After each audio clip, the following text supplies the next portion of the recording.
मैंने देखा कि एक व्यापारी को तकलीफ आती है कि उसको बिजनेस बड़ा तो करना चाहता है पर जानता नहीं, उसके पास जानकारी नहीं है। इसके लिए मैंने कई affordable problem solving short term courses launch किए हैं 2 महीने 3 महीने के, क्योंकि हमने आप सबसे मुलाकात करी अपने यूट्यूब चैनल के थ्रू और अपने इवेंट्स के थ्रू, जहां आपने मुझे अपनी नीड, इंटरेस्ट, कंसर्न, एक्सपेक्टेशन बताए। वर्किंग कैपिटल एक बहुत बड़ी तकलीफ है। क्या है वर्किंग कैपिटल? पहले इसको जरा समझते हैं कि बिजनेस फेल क्यों हो जाता है। देखिए, पहली चीज, अगर आपको कैश मैनेज नहीं करना आया अपने बिजनेस में, आप day to day operations manage नहीं कर पाएंगे। आपकी इन्वेंट्री और इक्विपमेंट पे अगर आपको और पैसा लगाना है, आप नहीं कर पाएंगे, नया प्रोडक्ट नहीं खरीद कर पाएंगे, और पैसा कलेक्शन में ध्यान चला जाएगा।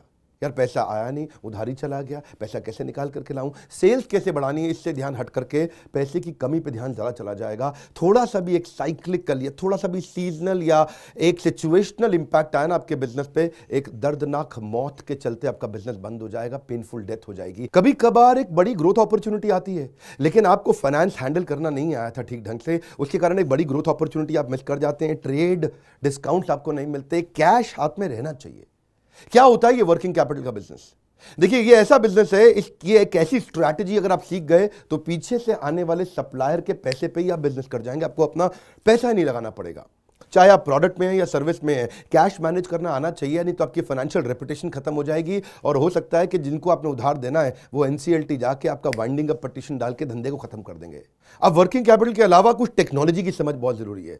एक दुकानदार को भी हम चाहते हैं कि वो अपने बिजनेस को ऑटोमेट करना सीखे। क्या होता है ऑटोमेशन बिजनेस का?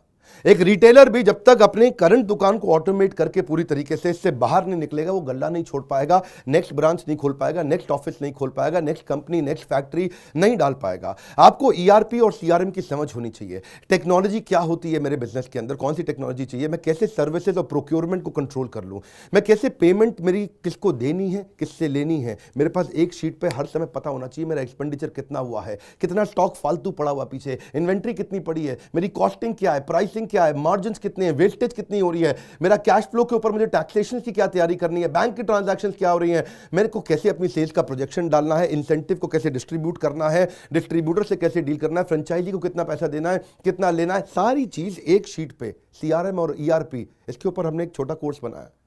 एक ऐसा कोर्स जो कि 2 महीने में आप सीख सकते हैं, कहीं पे भी बैठ के, किधर भी, अपनी कन्वीनियंस, अपनी ईज के मुताबिक।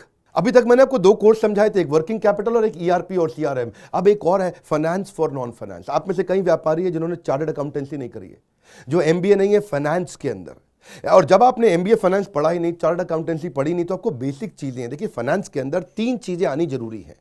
एक है कि आपको पीएनएल अकाउंट समझ में आना चाहिए, आपका प्रॉफिट एंड लॉस अकाउंट क्या है, आप रोज कितना प्रॉफिट कर रहे हैं, पिछले महीने कितना प्रॉफिट किया, एग्जैक्टली आपको नहीं पता होगा।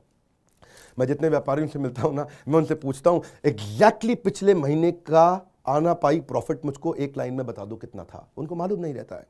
दूसरी चीज, बैलेंस शीट समझ में नहीं आती कि बैलेंस शीट बनती कैसे, समझनी कैसे, उसका मेरी बिजनेस में क्या इंपैक्ट है। और तीसरी चीज, कैश फ्लो स्टेटमेंट।